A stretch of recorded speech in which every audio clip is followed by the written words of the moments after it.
My nips were the last area to heal from TSW, even on Dupixent. It's been nearly 2 years since I've been taking Dupixent. I do take them monthly instead of fortnightly. Some of you guys might be watching because you guys are maybe starting it soon or are on it but have not yet seen improvements.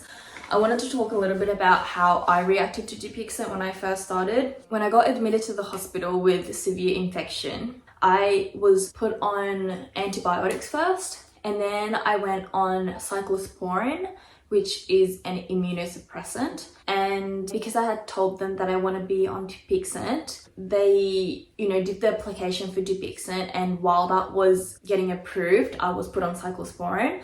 And when Dupixent was approved, I started lowering my dose of cyclosporin and I shifted onto Dupixent. And by the time I was on Dupixent, I was off cyclosporin, and the cyclosporin and antibiotics really calmed my skin down. So that was like a good kickstart to Dupixent.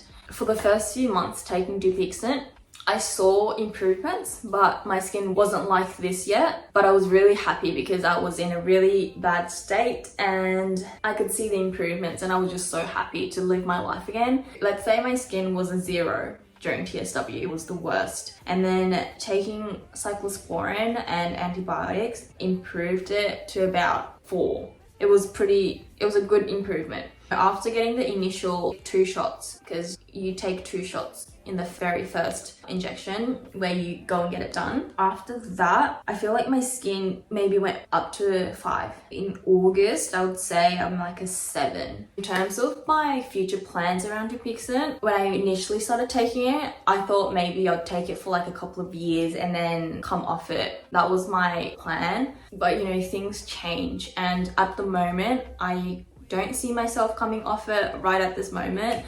It's just been doing so well for me, and I don't want to have to risk coming off it and maybe going into withdrawal. So when I came off topical steroids and went through TSW, firstly, I got traumatized. I just did not want to use medication ever again. That was my initial thought. And I just wanted to heal naturally. And I just want to tell my past self that it's not that simple. In reality, I think you have to find the balance. Like, you need to rely on medication sometimes, like how I had an infection and I didn't treat it and I ended up in hospital. So my current thoughts around medication is I don't want to be fully dependent, but I do want to get help from it in moderation and combine it with the holistic natural approach.